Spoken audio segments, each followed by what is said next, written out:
if you want to move to Boston, this is definitely the place to be, because we're going to look at every place that we can possibly look at in the next couple of months. You're going to have so much information about the city of Boston. You're going to be just as overwhelmed as I am. Hi there. We're back looking at apartments today, and this time we're going just north of downtown Boston to a small town called Somerville. There is a gorgeous neighborhood there that is a shopping center that's called Assembly Row. People have been telling me about this shopping center since I've been in Boston, which is like 7 years now. And for some reason, I've never made it up there, but I'm so glad that I went to check it out. It's absolutely beautiful. I love the apartments. I love the area. It's really nice, and I really think that you're going to love it too. The first thing that I noticed about this area is that it reminds me of places that I've seen in the South and in the Midwest. This is how they build a lot of apartments nowadays. It's a shopping center with tons of restaurants and lots of activities to do, with apartments above all of that. I think they call it mixed use, and it's definitely an amazing place. I bet that it's really busy on the weekends. Actually, one of my friends from work said that she lives here, and she said that it is a great place, but it is busy on the weekends, so that's definitely something to think about. Probably not busier than downtown, though. I can't imagine that it would be. There's all of my favorite places here, though. There's a Starbucks right as you come into the shopping center. There's also a Tate, which is a French cafe and bakery. They have amazing coffee there. There's tons of other restaurants, lots of shopping, like I said. In fact, when I was looking at apartments, I had to stop into Bath & Body Works because I absolutely love Vampire Blood, and it is Vampire Blood season. It's definitely my favorite Bath & Body Works scent. All right, let's go look at the apartments. So the first one that we're going to look at is a building that's called Ava Somerville, and I think that this one is actually a part of the Avalon communities. Let's go check it out. Okay, so here is the one bedroom. When you first come in, there's this hallway over there. Lots of storage and a mirror, it looks like. More storage in the kitchen. Some antique looking appliances. And a little space over here. Washer and dryer. Also a little bit antique looking, not gonna lie. Space for, I guess there's some storage over there, maybe like a coffee bar. And table, little living room area that they have set up super cute.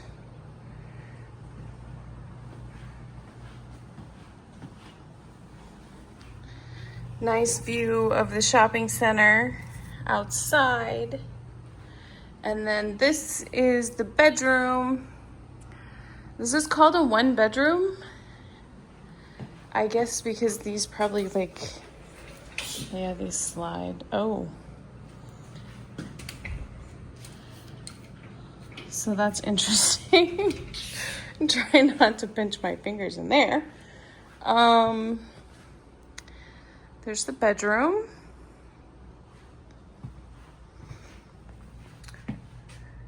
Again with the view. I don't know how you guys feel about living above a shopping center. Let me know in the comments. I kind of like it, but then I also feel like I'd be tempted to shop like constantly. So decent sized bedroom, especially for the apartments that we've been looking at. And then here's the closet. I don't know if I really like this style of closet. There's a curtain there. I don't know if all the apartments come with a curtain like that or if it's just staged that way. There's definitely a lot of space, but I feel like once you put a bunch of stuff in here, it's gonna look very cluttered very quickly.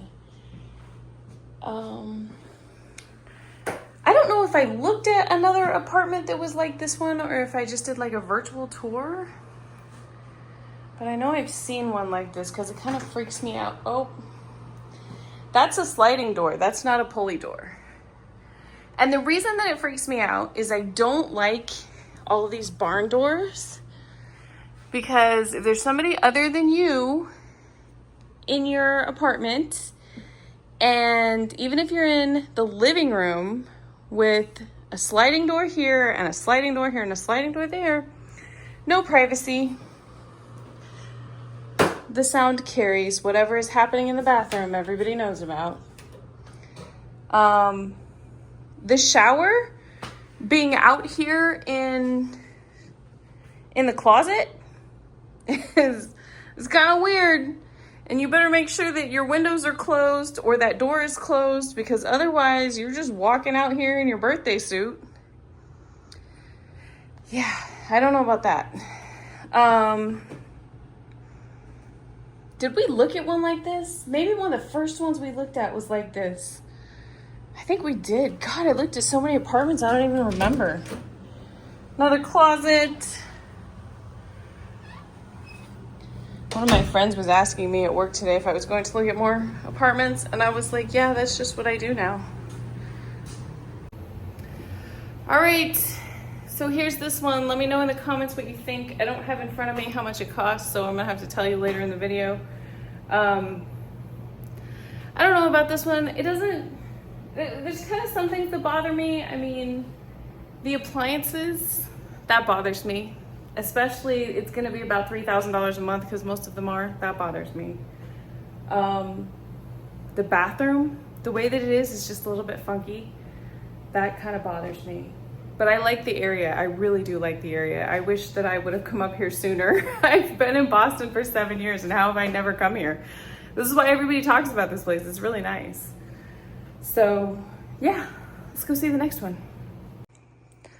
All right, here's the next one. This one is a little bit more of a traditional one bedroom, and it has newer appliances, which is necessary. Plenty of storage. Oh, and it has a gas stove. I haven't seen one of those in a while. Coffee bar, which would be great for my ice maker and all my coffee stuff. Washer and dryer. This one is smaller. It's definitely a lot smaller, and it looks a little bit rough. I don't know if you can see that. Definitely has seen some better days. There's a, I don't know if you can even,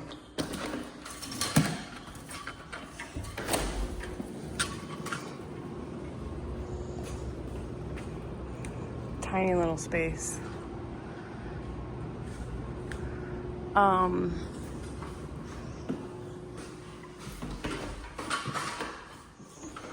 It is outdoor space, but we are on the second floor. So yeah, just outdoor space. Same bedroom setup here. Kind of a small bedroom like the other one. But the bathroom is a little bit better. I mean, still with the barn doors, which you know I hate. Shower. And a lot smaller closet. And as I figured, there's no curtains. So you have to provide your own curtains if you want curtains. And there is quite a bit of counter space. I mean, that's more counter space than what I have right now. And there's extra storage up here, which is really nice too. And a space down there that you could put more storage too.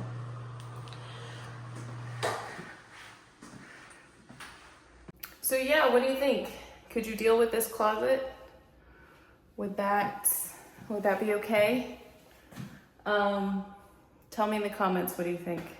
The first one looked very familiar, and I'm pretty sure that we already saw one that looked like that. I definitely did a virtual tour. I really liked the building. I thought it was really nice. The first apartment that we looked at definitely had older appliances, and that was definitely a con. It looked a little bit rough, like there's been some people in there that maybe haven't taken care of it the best. I don't know if all of the apartments look that way. The second one didn't look that bad, and the second one had better appliances. But it kind of makes me wonder if the model that they're showing you looks like that, is maybe that's one of the better looking ones that they have. So that's interesting. I believe that this place does accept undergrads, so that could be part of the problem.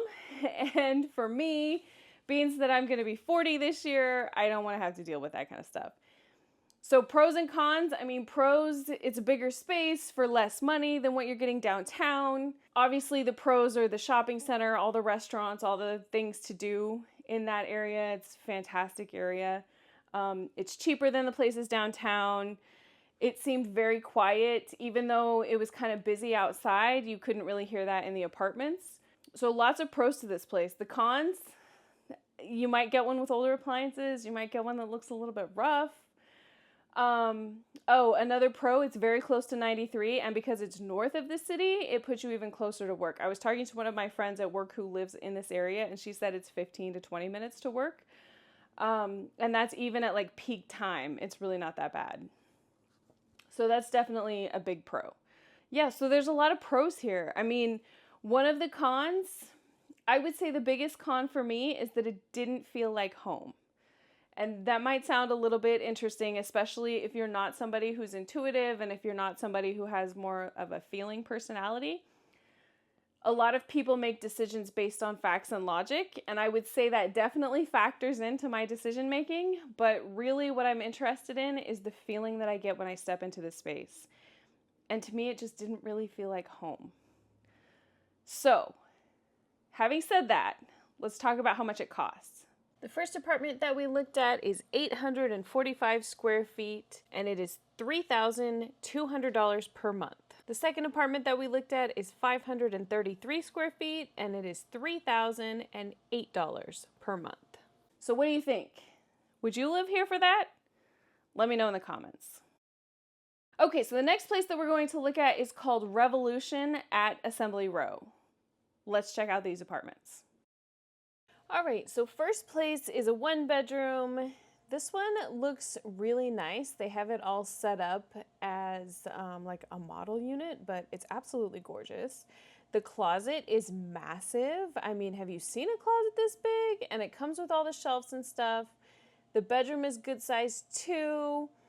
The bathroom is fantastic. There's a full-size washer and dryer and a nice bathtub.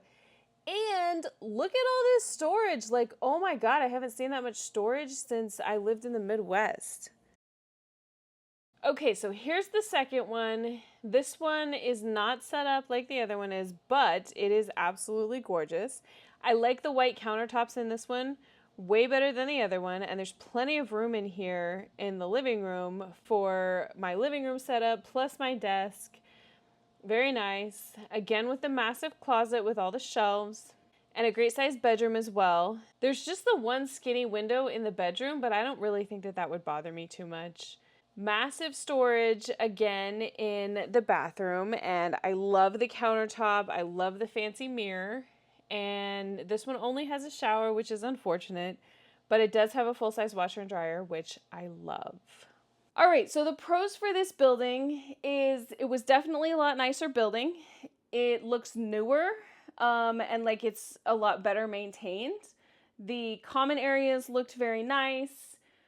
There was more common areas. There was more things that they had to do. There was even a space that they called like their activities room or something like that. And it had these quiet rooms that had soundproofing on the walls. They said that you could do like podcasts and things in there. I don't do podcasts, I do videos, but I don't know that I would want to drag all of my stuff down there. And the rooms were empty, so there wasn't even like a table and chairs or anything. It would be nice if they had kind of a setup in there, but you would have to drag stuff in there. It was interesting though. It was an amenity that I've never seen anywhere else. The place was a lot nicer. The apartments were bigger. There was tons of storage space in the bathroom, which was fantastic, and the countertops were bigger. The washer and dryer looked very nice. They were a lot newer than the other building that we looked at, and they were full size, even for this. I guess the ones that we looked at were 1-bedrooms. They said they had a studio, but they didn't have a unit available to show me. So again, you know, it's at the shopping center. This one is at the end of the shopping center, so I can see how that would be good and bad. It is a couple of blocks to walk over to the shopping center. But you're also out of the way of everything. So if there is noise and a lot of people, you may not hear it as much as if you were right on top of it like the other one. Again, still north of the city, so closer to work. All of those advantages that we talked about before. This place had a parking garage attached to it as well, and they had dedicated EV parking spaces, and he said they also had chargers available as well, if you didn't get a space that had an EV charger in it. So that was nice too. There's a lot of pros for this building. It was very nice, I can say that. All right, let's talk about how much it costs. The first one that we looked at was 723 square feet, and it was $3,610 per month. The second one that we looked at was 726 square feet, and it was $3,465 a month. So what do you think? Would you live here for that? Let me know in the comments. All right, you guys, so that's Assembly Row. It's a fantastic neighborhood. I absolutely love it. Whether I choose to move here or not, I'm not sure. I still haven't decided. I kind of have this joke going on with all of my friends now. I'm going to look at every single apartment in Boston before I decide. Maybe not every apartment that's available, but I'm definitely looking for the one that feels like home. And I'm pretty sure that when I walk into it, I will know 100% whether it's the right place for me or not. I've always felt like that with every apartment that I've moved into. I just have this feeling, as soon as I walk in, this is the place. This is what I want. So I'm not going to stop looking until I find that place. And I really hope that you'll come along with me because we have a lot more apartments to look at. I still have a couple of months before I have to move. So yeah, there's going to be a lot more videos. If you want to move to Boston, this is definitely the place to be because we're going to look at every place that we can possibly look at in the next couple of months. You're going to have so much information about the city of Boston. You're going to be just as overwhelmed as I am. Thank you so much for watching. I really appreciate it. If you haven't subscribed, make sure that you do. Go ahead and like the video and leave a comment too. It really helps me out. Thank you so much, and I will see you again next week.